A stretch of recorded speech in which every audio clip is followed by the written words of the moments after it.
Chère lectrice, bonjour. Aujourd'hui, tu vas assister à des interviews sous un format différent de celles que je donne d'habitude, dans le sens où cette fois-ci, j'ai mon interlocuteur en face et je vais parler. Alors, tu vas dire, ouais, mais elle parle tout le temps, elle, de toute manière. Oui, mais donner une interview et écouter la personne sans parler soi-même, eh ben, c'est beaucoup plus compliqué que je ne le pensais. Écrire des textes et les relire à la personne en face et avoir sa réaction, ça donne un effet complètement différent que de celui auquel j'aurais pensé. Mais personnellement, j'ai passé un super moment. Je pense que mes invités aussi. Je remercie encore une fois Alban, celui qui va lancer les interviews, de son idée, parce que c'est grâce à lui que nous les avons réalisées en vidéo. Et j'ai tellement aimé l'exercice, pour ma part, que je vais le faire avec d'autres auteurs invités. Donc maintenant, je ne vais pas me taire parce que tu vas voir la vidéo, mais je te laisse écouter l'interview de chaque invité pour cette semaine spéciale pour les auteurs zèbres. À très vite. Voilà. Alors, nous allons donc démarrer. Bonjour à toi, ô autrice hypersensible et zèbre, selon l'appellation la plus connue. Nous allons vivre une expérience particulière. Tu vas voir, tout va bien se passer. Prends une tasse de tisane aux orties et aux artichauts bretons bio et vas-y, démarre la lecture des questions de cette interview particulière. Waouh, la classe! Ah, si j'avais su! Attends, non, il n'y a pas, attends, tant pis.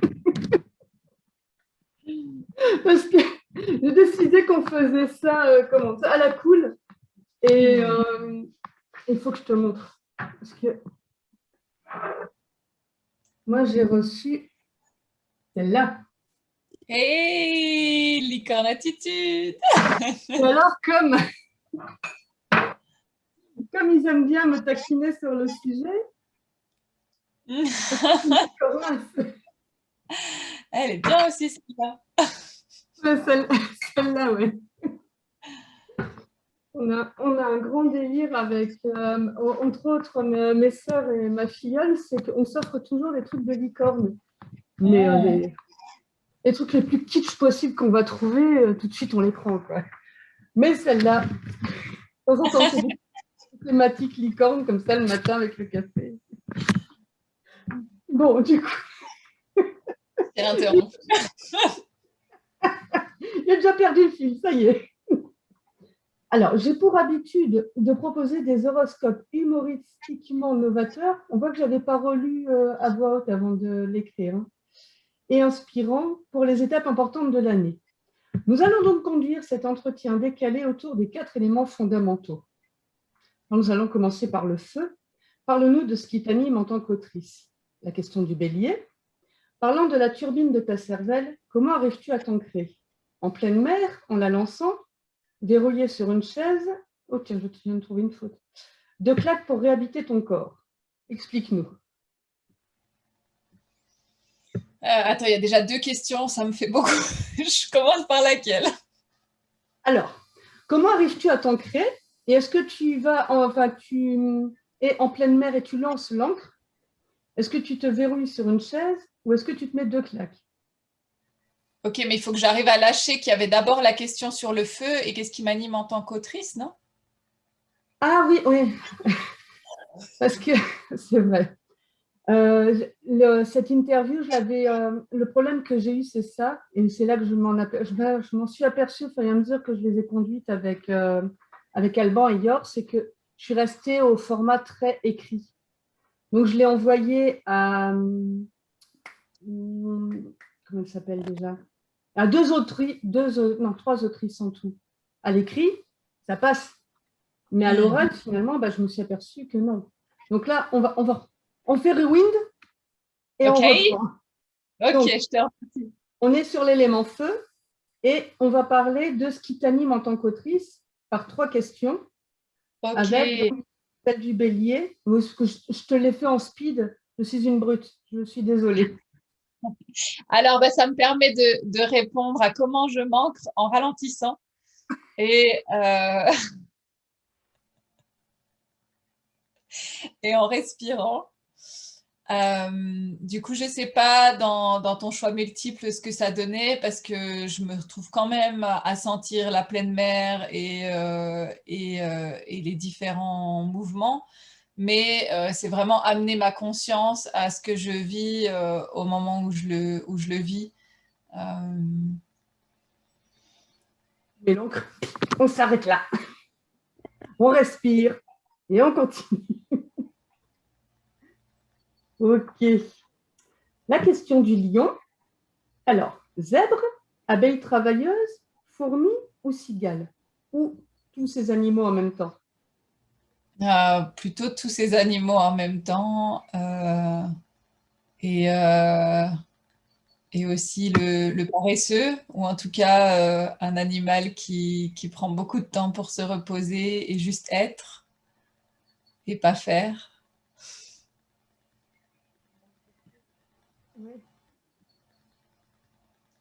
Ok.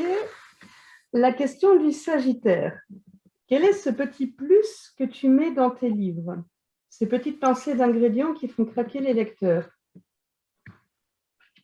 Euh, Mon authenticité et ma vulnérabilité. Je partage vraiment ce qui se passe pour moi comme c'est.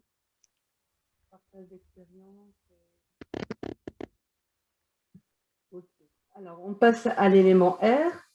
On va parler de la femme Il y a un derrière peu de le... variation avec la qualité de ton son. Je sais pas trop. Eh ben, c'est-à-dire que je suis en Belgique, tu es en France, et donc comme on est aux antipodes de la Terre, c'est connu, du coup, ça ne capte pas toujours très bien.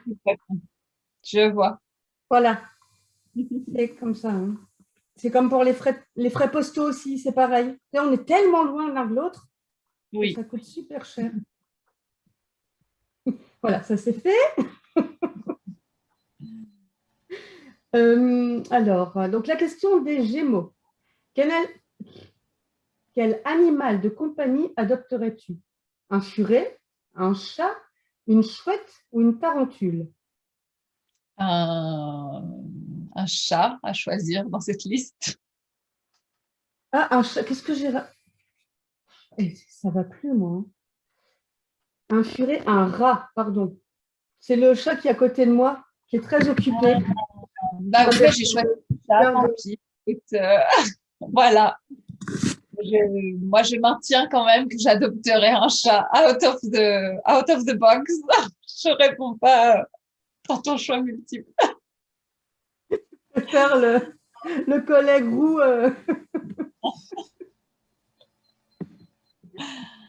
Ok. Parce que moi, je m'amuse toujours avec la tarentule, en disant, allez, une petite tarentule, c'est mignon. La question de la balance. Comment réagis-tu face à un bruit que tu détestes? Alors, bien sûr, bruit produit par un élément ou une Ça personne. m'a fait un frisson. Oh là! Je continue ou pas? Parce que après, je continue dans la torture. Hein. Il est produit par un élément ou une personne extérieure que tu ne peux pas arrêter, comme un cliquetis de stylo, un mâchonnement de chewing-gum ou un truc vraiment qui te... Après, je ne veux pas te hérisser non plus trop. Ou une odeur ou une couleur, ou tu vois. Comment je réagis, c'est ça la question? Oui. J'ai oublié la question déjà. Euh, ben, je, enfin, je trouve ça désagréable. Potentiellement, ça m'énerve.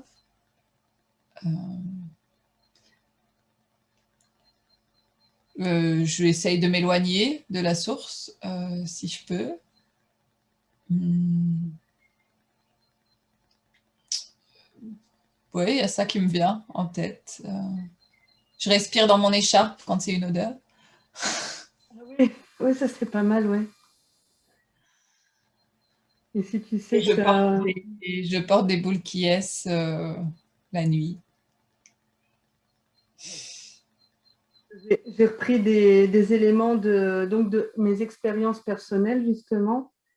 Et une fois, je travaillais de nuit avec un collègue. Donc, en plus, tu vois, l'ambiance bien calme et tout, parce qu'on était vraiment, je sais plus, on était 3 ou 4 dans le grand bureau.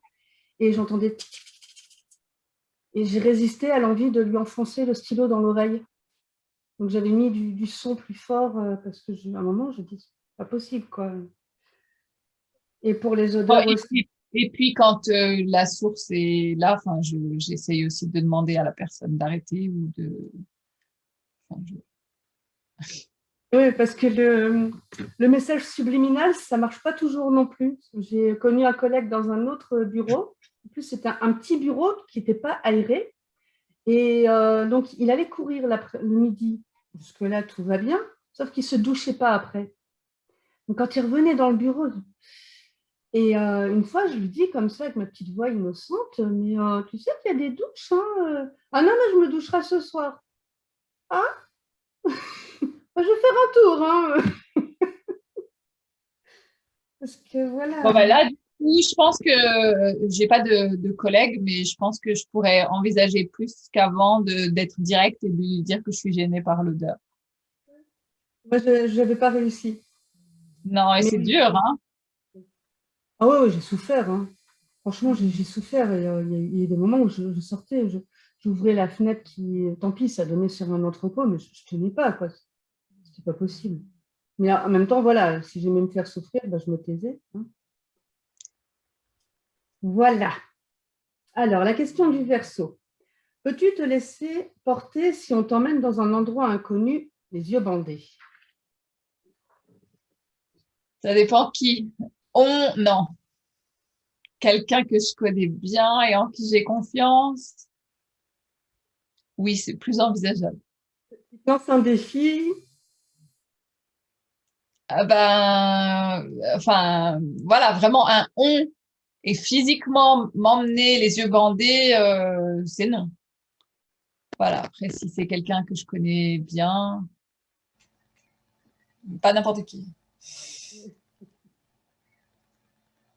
Alors, on va passer à l'élémentaire, justement. Réancrons-nous un petit peu. Parlons de tes livres et des arbres qui les fabriquent avec la question du taureau. Comment gères-tu ton inspiration? Et si elle est en panne, que fais-tu pour la rappeler à toi?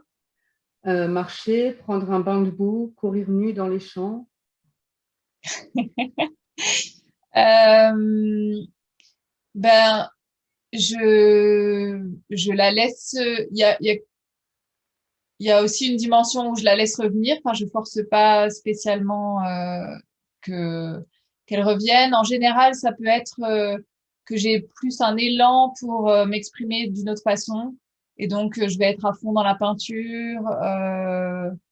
Je, je suis beaucoup ma joie et ce qui m'attire. Tu restes dans la créativité, mais sous une autre forme. Voilà. Et si c'est pas un élan créateur qui est là, ben je vis parce qu'il y a autre chose à vivre, quoi. Alors, la question de la Vierge. Alors, question de base. Tu connais Harry Potter, son univers? Oui, Oui. ok, alors on continue. Aimerais-tu que l'on crée un cours de potions à l'école, donc comme dans l'école du sorcier Harry Potter? Oui, avec un professeur comme Severus Rogue, c'est la base. Tu connais Harry Potter. Donc oui, mais pas avec un prof. J'ai pas très bien compris la question, mais je Alors, le voudrais pas cours, avoir un prof pareil. est-ce que justement, est-ce que tu aimerais qu'on crée un cours de potions avec Severus Rogue ou un profil de prof comme Severus Rogue? Il est pas sympa, hein, on est bien d'accord. Ça fait longtemps, hein, l'univers d'Harry Non, Potter. ben, Euh, non, il est pas sympa avec ses élèves.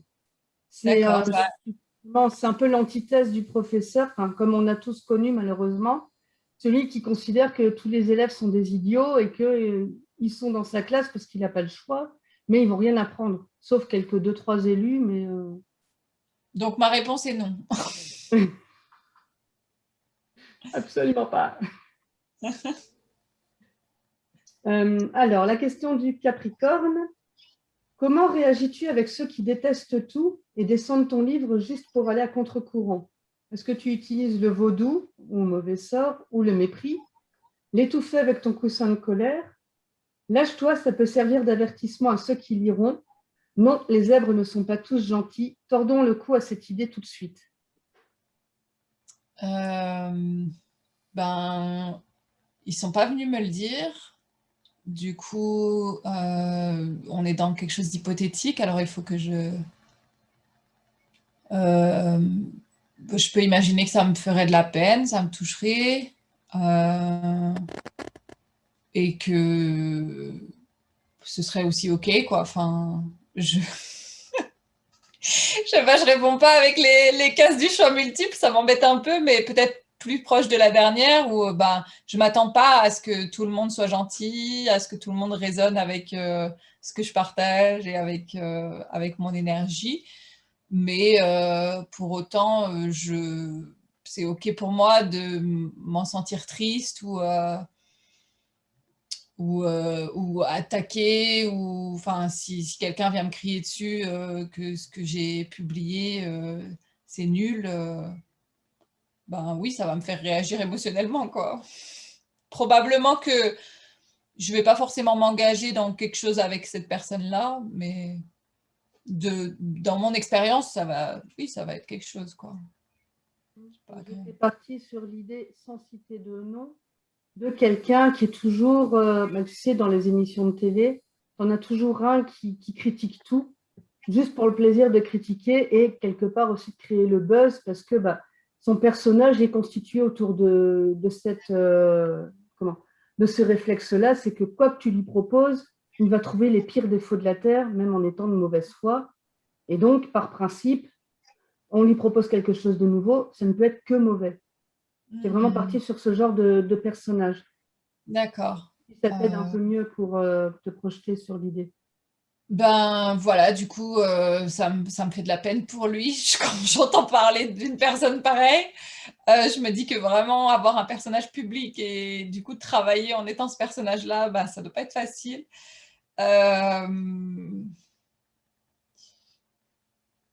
Ben ouais, je sais pas trop ce que j'en dirais de plus que probablement que ça me toucherait et que ça serait pas une catastrophe non plus. Enfin, un peu, un peu les deux.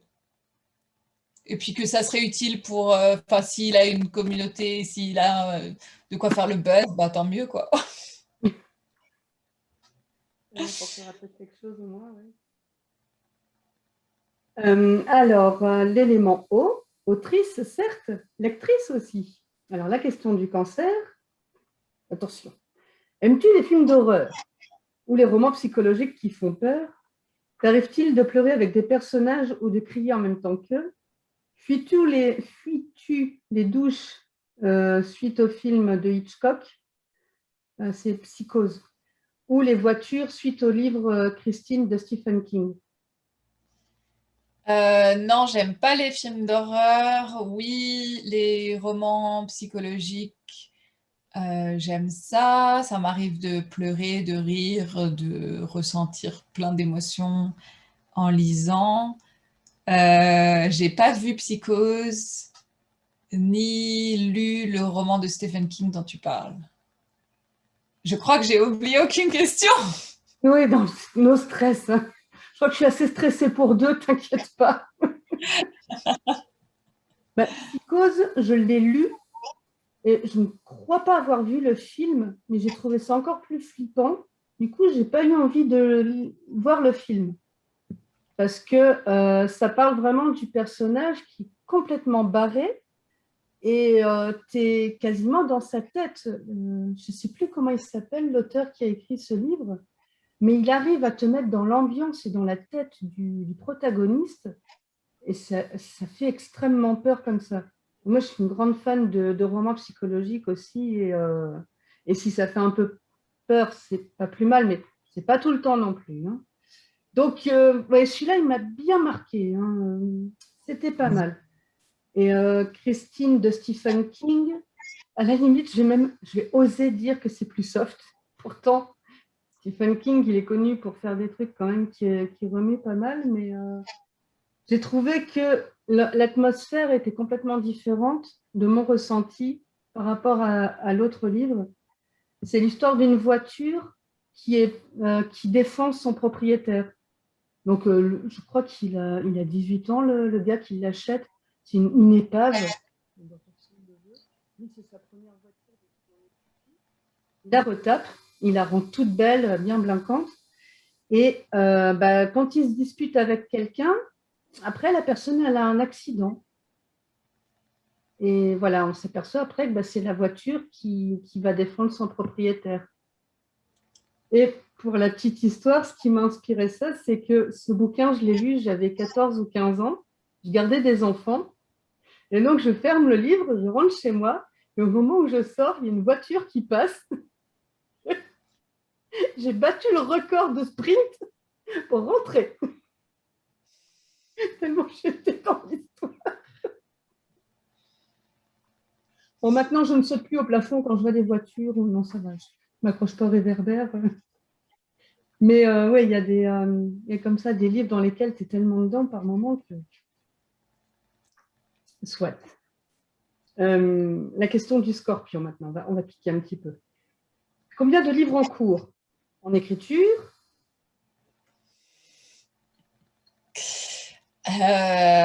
En écriture, c'est pas formalisé sous l'idée que ça sera un livre. Donc là, j'aurais tendance à dire 0 ou 1000. Enfin, j'écris sans. Je travaille mon écriture sans avoir un projet de livre. Comme un cahier de notes où tu mets des idées? Oui, là, pour le mois de mars, j'avais proposé avec une amie autrice un challenge d'écriture autobiographique. Et donc, tous les jours, on avait un mot et on écrivait et publiait un texte autobiographique. Donc, c'est une écriture quotidienne qui probablement servira pour un prochain livre, mais ce n'est pas dans un objectif. Et par contre, la liste des livres en cours et la pile de livres à lire, en cours, je pense qu'il doit y en avoir 5, 6. Et la liste des livres à lire, minimum 30, 35. Je ne sais pas, c'est catastrophique. Merci, je ne suis pas seule. J'en ai aussi plusieurs ouverts et que je lis comme ça. Et j'ai le malheur d'accepter des lectures qu'on me demande comme ça, où je vais proposer. Parce que là, par exemple, il y a un auteur qui sort un bouquin le 17 avril et je suis allée lui proposer une interview sur le même format. Et je lui ai dit, si tu veux, je lis ton livre, comme ça, après, je peux faire un retour. Ce qui n'était absolument pas prévu à la base. Hein. J'avais un programme bien établi et tout, mais ce serait cool de faire ça avec lui. Il m'a dit oui, génial. Je vais lire son livre. Oui, mais les autres qui attendent, ils vont encore attendre un peu. Et du coup, tout mon planning, poussez-vous, on fait une petite place ici et ça va se gérer. Et la pile à lire, je ne la regarde même pas. Ne me vois pas, tu me fais mal. Et donc, nous allons terminer en beauté avec la question du poisson. Quelle voix préfères-tu pour te lire une histoire? Avant de dormir ou en pleine journée, comme tu veux? Celle de Barry White, de Bohort, de Camelot ou de Johnny Hallyday? Oh, Barry White. C'est marrant, tout le monde m'a dit la même chose. Et tu sais, j'ai rencontré un homme qui avait la même voix que lui. C'était une expérience très forte. Hein. Il avait une sacrée présence, ne serait-ce qu'avec sa voix. Quoi. T'es juste là, parle-moi encore. T'as rien à dire, c'est pas grave. C'est ça.